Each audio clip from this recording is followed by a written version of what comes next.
interrompemos a sua programação para a exibição do horário de propaganda eleitoral gratuita. Eu desafio a qualquer físico, como eu que tenho mestrado em física, mostrar a viabilidade tecnológica para que o homem tenha ido à Lua em 1969. Quero todos os cálculos, quero realizar testes de radiação com a roupa dos astronautas. Quero realizar testes de radiação com a constituição do módulo lunar. Quero realizar testes com as rochas lunares.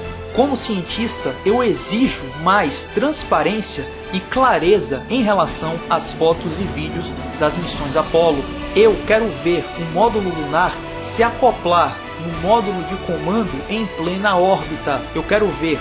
Só acredito nisso vendo. Vai ficar querendo, vai ficar querendo. Ô Taeme, não faz assim não.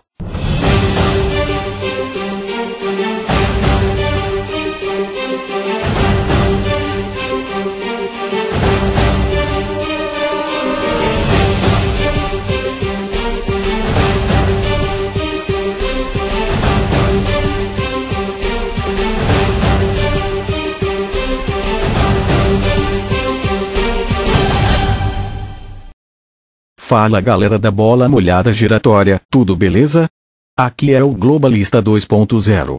No vídeo de hoje, trataremos sobre os eclipses lunares, em especial o eclipse lunar que ocorreu no dia 10 de dezembro de 2011, que, segundo os Planilsons, é a prova irrefutável contra um modelo heliocêntrico. Mas, antes de começarmos, já vai deixando aquele like e se inscreva no canal caso ainda não seja inscrito.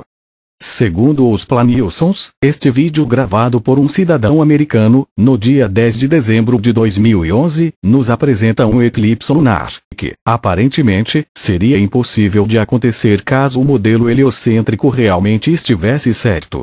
Será que nossos amiguinhos realmente estão corretos quanto a essa acusação? Não! Vamos aos argumentos. No vídeo em questão, cujo link estará na descrição, é mostrado a Lua começando a ser eclipsada enquanto ela ainda está sendo visível, ou seja, a Lua está acima da linha do horizonte do observador. Enquanto isso, o Sol vai começando a surgir do outro lado.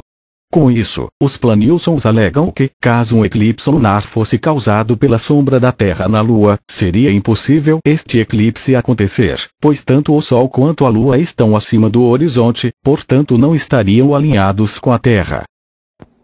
Não.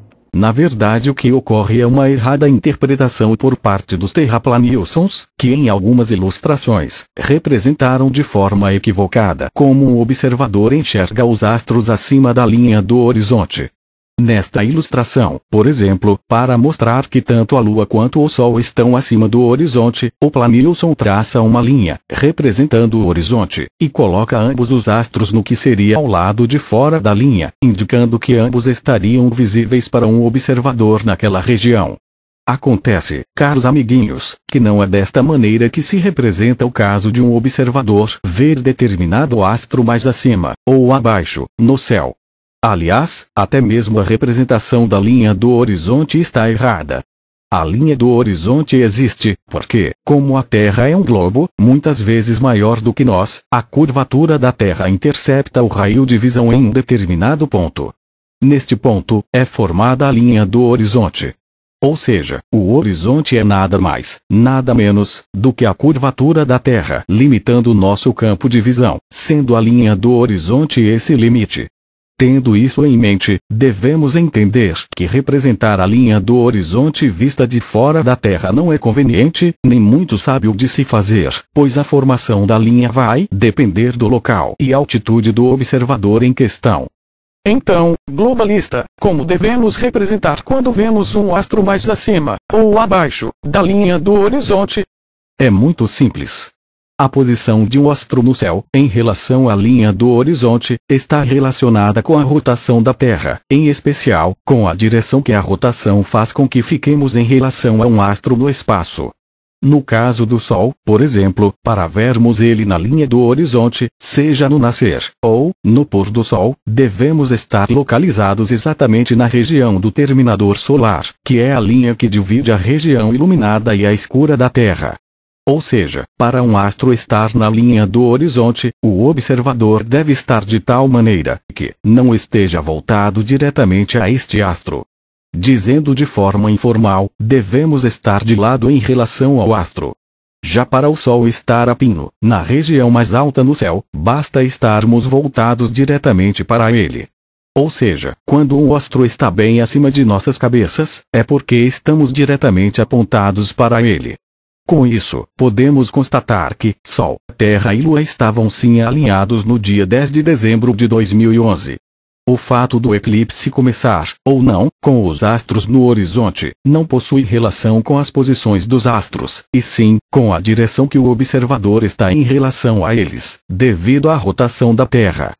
Essas diferentes representações dos astros no céu, só mostram o nível de conhecimento dos planíuçons, que não sabem o mínimo do mínimo. É lamentável. Além disso, cabe ressaltar que a presença de ambos os astros no horizonte também se deve à refração atmosférica, que faz tanto o Sol quanto a Lua nascerem mais cedo, e, se porém mais tarde do que deveriam, apenas considerando a rotação da Terra. Caso você não saiba o que é a refração atmosférica, não deixe de conferir o meu vídeo número 3.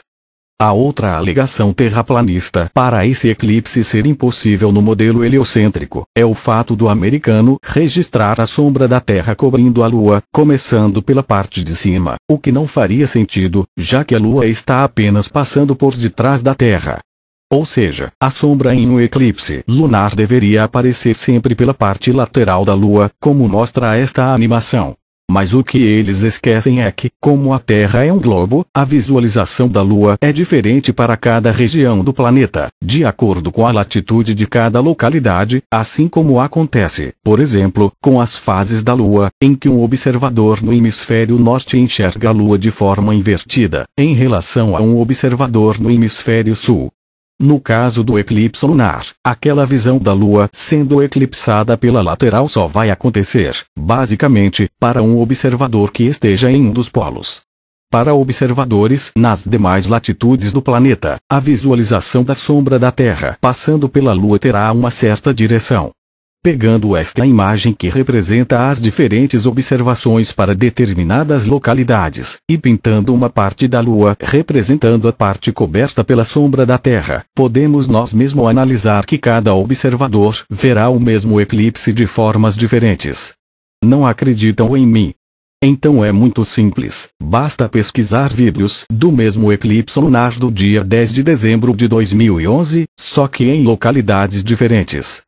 Aqui, por exemplo, temos um vídeo do mesmo eclipse filmado no estado de Queensland, na Austrália, onde a sombra vem de baixo para cima, totalmente o inverso do vídeo mostrado pelo terraplanista. E aqui, temos o mesmo eclipse lunar, com a sombra também vindo de cima, porém do lado contrário do que o outro vídeo. Resumindo, não é a sombra da Terra que está passando literalmente de cima para baixo na Lua, isso é causado pela perspectiva de visão do observador, em relação à latitude em que ele se encontra. Portanto, vemos que tudo isso não passa de falta de conhecimento dos nossos queridos planíuçons, que mais uma vez, só passaram vergonha com mais argumentos ridículos. Esse é o tal do Mula. Mas, por favor, não caçoem dele. Talvez a vocês o trabalho dele pareça tolo, inútil, comum, vulgar. Sim, concordo. Mas é que devem levar em conta que se trata de um indivíduo sem nenhum preparo. De um pobre diabo que nem sequer concluiu o primário. De um pobre infeliz que mal aprendeu a ler e a escrever. Bom, galera, é isso. Essa falácia de eclipses impossíveis está mais do que detonada. Todos os links utilizados como fonte de pesquisa para este vídeo estarão na descrição. Deixo aqui meus agradecimentos a todos que se inscreveram no canal, mesmo durante o tempo que nenhum vídeo foi postado. E meu agradecimento especial ao Semperfi, que novamente divulgou o canal, anunciando meu retorno, e a todos que se inscreveram por intermédio dele. A todos vocês, muito obrigado. Falou e até a próxima.